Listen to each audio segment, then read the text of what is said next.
Ethiopian Prime Minister Abiy Ahmed won the Nobel Peace Prize in 2019 for ending a decades-long conflict with Eritrea and introducing long overdue reforms to his country. But after cracking down on protesters and dissolving his own ruling coalition, is Ethiopia under Abiy sliding back into repression and violent conflict? This week's headliner, close ally and advisor to the Ethiopian Prime Minister, Lenco Bati.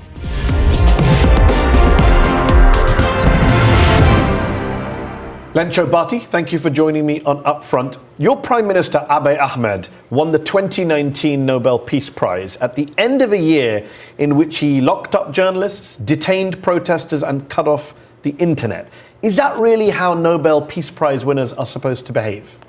I don't know where you get these facts. There is no any journalist in prison now. He didn't arrest 5 journalists in September 2019. Amnesty International said the police failed to produce any shred of evidence for their alleged crimes. No, that's an exaggerated thing. What does that mean, exaggerated? There is no single... Exaggerated means what? There was one journalist, not 5? There is one incident in where fake news has been put in a market to incite violence against ethnic groups.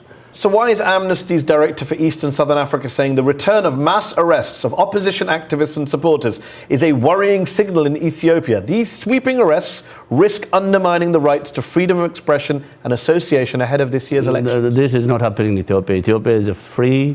everybody is free now to... So you're saying Amnesty's making this stuff up? Well, I'm telling you, all the journalists are out of prison.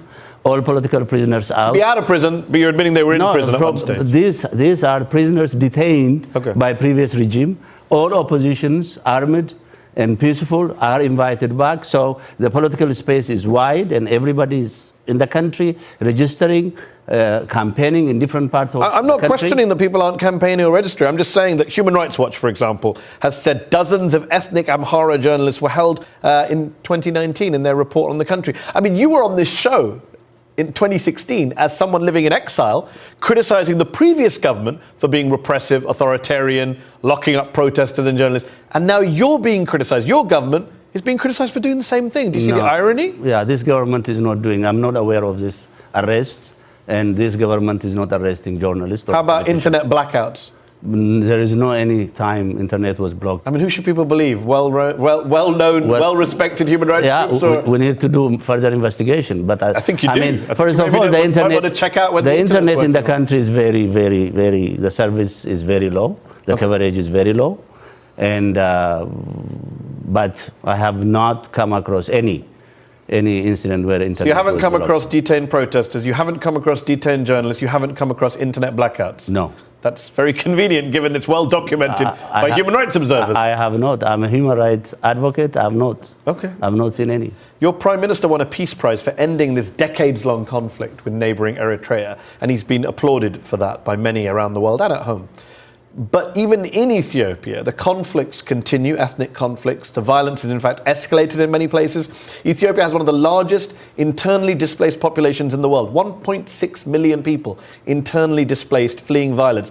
That's a pretty massive failure on your government's part, is it not? Well, the displacement has its own cause. As you know, Ethiopia is going through reform. That means the regime or the group that is overthrown were sponsoring conflicts in different parts of the country. So this is a politically motivated displacement in order to sabotage the transition and the reforms that the Prime Minister put in place. Hold on, you're saying 750,000 people were displaced in the first half of 2019. That's all just a political move to embarrass the government. Nearly 1 million people. These people, Ethiopian people, used to live together peacefully. This is a politically masterminded, agitated from behind in order to sabotage the reform. Isn't the danger... Once that structural problem is removed, now people are back to their residence, and today now the Ethiopian ethnic groups in every part of the country are living together in a very harmonious way. I interview a lot of people on this show from different countries, different political parties. You've been on this show twice, and it's interesting interviewing you because you came on this show in a debate with the then member of the Ethiopian government. You were in exile at the time, living in the US. Yes. And if you'd said all this stuff then, and your opponent then in the government, had said, well, this is all just you trying to make us look bad. Yeah. Do you understand? Your arguments can be used either way. I do understand. You could sound like the previous government. I do understand. The record of the Prime Minister is clear. The numbers are clear. Our Prime Minister, displaced people is going our up. Prime Minister rehabilitated peace with Eritrea. He mediated peace between Southern Sudan.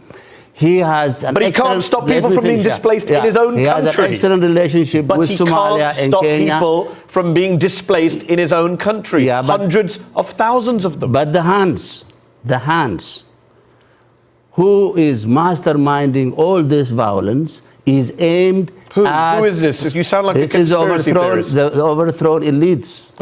Okay, the people who were enjoying privilege for the last 27 years, they want to make sure this process is sabotaged. I mean, do you have any evidence for that? So the Prime Minister is very patient. I mean, do you have any evidence for that? For example... What's your evidence for that? What's the evidence? There is a clear evidence. What is it? There is a clear evidence. You can't just say this. You can't say there is a clear evidence 3 times. What is the evidence? Weapon is being smuggled to these groups. You found these weapons. You've produced these for the world. Of course, there is a lot of weapons that was captured. They come through the borders, and money has been distributed in order to this is all very vague, Lenco Bati. And an attempt on the life of the Prime Minister also was tried in Addis. So these people are leaving no stone unturned in order to prevent Ethiopia to transit into democracy.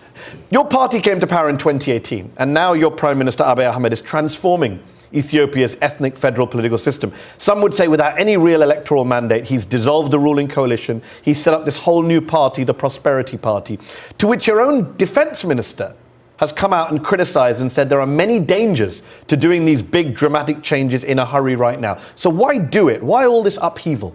It was a natural process to come up with a party that is unified under one major shared goal. So it's a party decision, it's a members' decision, the Central Committee decision. Let me finish. Executive Committee decision.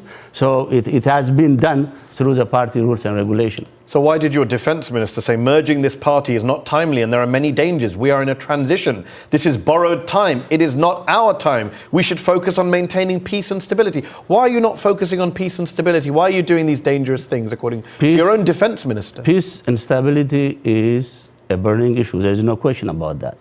Okay? The Prime Minister liberalized the political space. All oppositions are invited in, including those who are in armed struggle.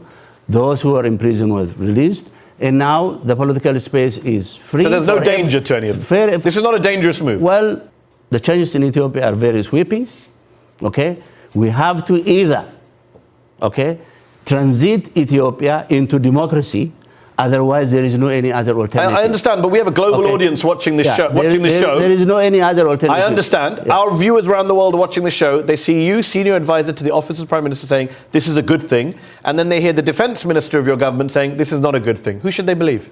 Well, everybody is entitled to his opinion. Not really. He's in your government. You should really be singing from the same hymn sheet. Yeah, but what he said is, he's not opposing the goal, he's not opposing the process, but he's saying maybe things are going so fast. Okay, that is his opinion. The current Prime Minister, your boss, Abiy Ahmed, has been in power for less than 2 years. He was not elected directly to office. And in November, with just months before this upcoming general election in August, he approved all these big changes, this dissolution of the ruling coalition. Does he have a mandate to do any of this stuff? I mean, nobody elected him to do any of this stuff. The party, it is a party. This is but it affects the Ethiopian constitution, the federal structure. No, he has not. No. Ethiopian Federation state. He is not tampering with the federation. He's a federalist. The multinational federation is a constitutional order. What is being transformed, what is being rebranded is a party. Not and he has a mandate for that, you think? He has a mandate. Yeah, the members have a mandate, and the members are doing that through massive deliberation. Deliberation has been taking place within the party for a year. Lenco Bati, thanks for joining me on Upfront. Thank you so much. Thank you.